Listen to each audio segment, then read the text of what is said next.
Ah, Desmond, there you are. Can I ask a favor? Maybe. When this is all over, I'd like to try turning the dial back on the Animus. Like, all the way back.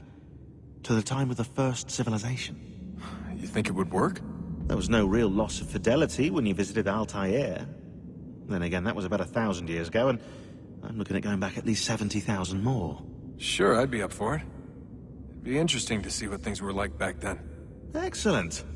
I think it would prove most enlightening. So this is how it started. What are you up to? Just brushing up on my American history. Well, I say history. They certainly teach you strange things in the States. Like what? Well, for all the talk of this being a revolutionary war, it was a civil one.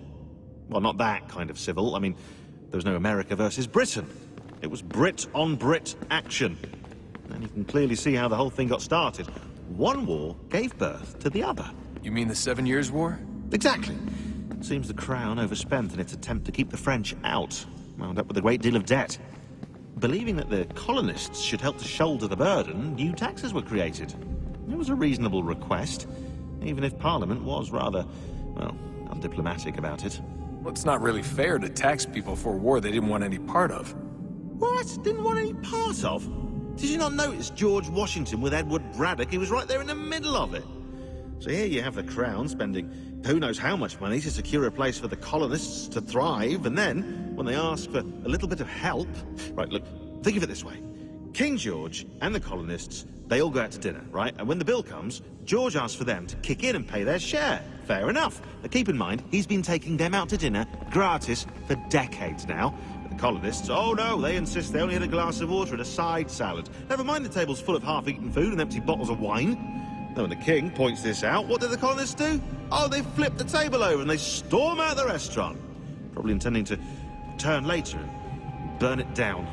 You left out the part where the king pointed a gun at the colonists and asked them to cover dinner for every...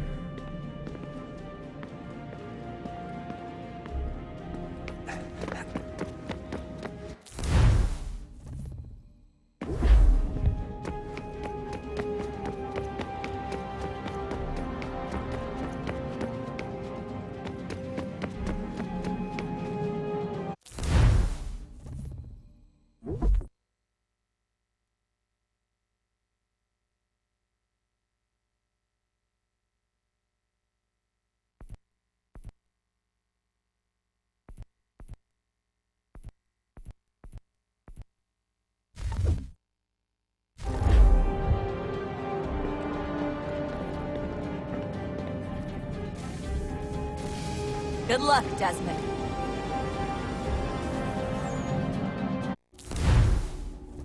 These are troubled times. The already uneasy alliance between the Crown and its subjects frays.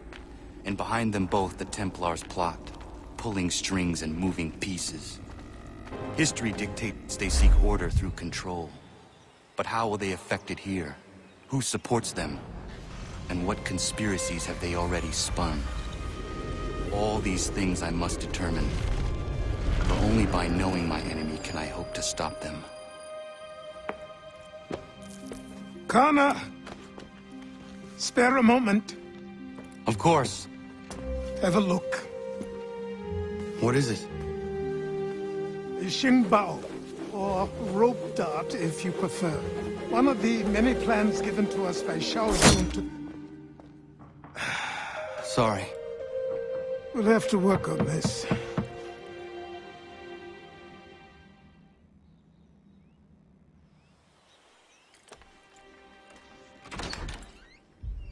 Ganondogo, Yes, my friend. what brings you here? Is the village all right? For now. What do you mean? What has happened?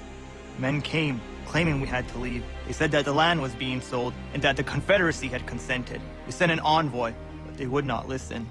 You must refuse! We cannot oppose the Sachem, but you're right as well. We cannot give up our home. Do you have a name? Do you know who is responsible? He's called William Johnson. Where is Johnson now? In Boston, making preparations for the sale. Sale! This is theft! Connor, take care. These men are powerful. What would you have me do? I made a promise to my people. If you insist upon this course of action, seek out Sam Adams in Boston. He'll be able to help.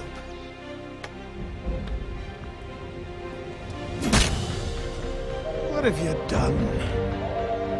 When my people go to war, a hatchet is buried into a post to signify its start. When the threat is ended, the hatchet is removed. You could have used a tree.